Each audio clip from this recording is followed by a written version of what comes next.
Hello again, Algebra 1 students. We are back in Unit 1, Tier 1, rounding decimals. So let's check off our booklet. And here we are, down here at rounding decimals.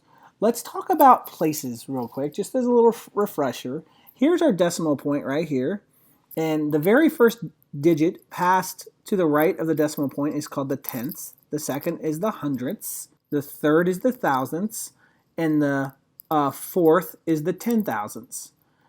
And then notice if you go to the left of the decimal point, the first digit is ones, then we have tens, not tenths, tens, and then we have hundreds is the third, not hundredths. So anytime you go to the right of the decimal point, if you notice, you just add a th. So if it's to the right, it's always going to have a tenths, or hundredths, or 10,000ths. The next one, if we added a fifth digit over here, this one right here, this would be 100,000ths. I only want to point that out so that you notice if it has a th on the end of it, you're talking about to the right of the decimal point, and if it has no th and just it's plural, like with an s, it goes to the left of the decimal point. Another thing I want to mention to you to refresh your memory about rounding decimals is if it's 4 or lower, let it rest whenever you're rounding, and if it's 5 or higher, raise it higher. All right, so let's come down here and do some examples. So this is saying, number one, 714 to the tens place. So because there's no th, we know it's talking about the tens place to the left of the decimal point. So the tens place is right here. So it's talking about the second number.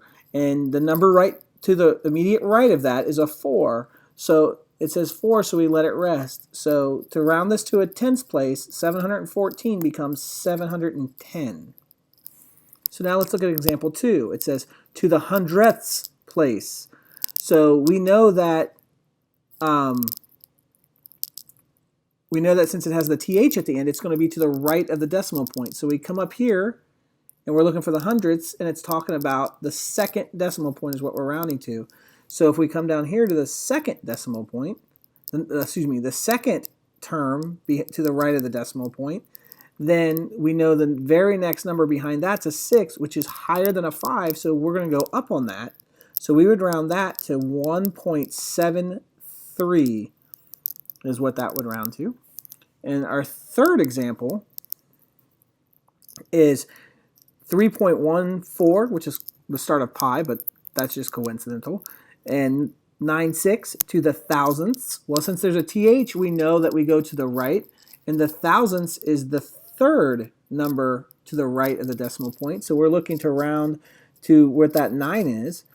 And then the number to the immediate right of the 9 is a 6. So to round this number, we're going to go 3.1. And then if we round that 9 up, it's also going to take the 4 up because it's going to make it that 49 a 50. So that number would round to 3.150.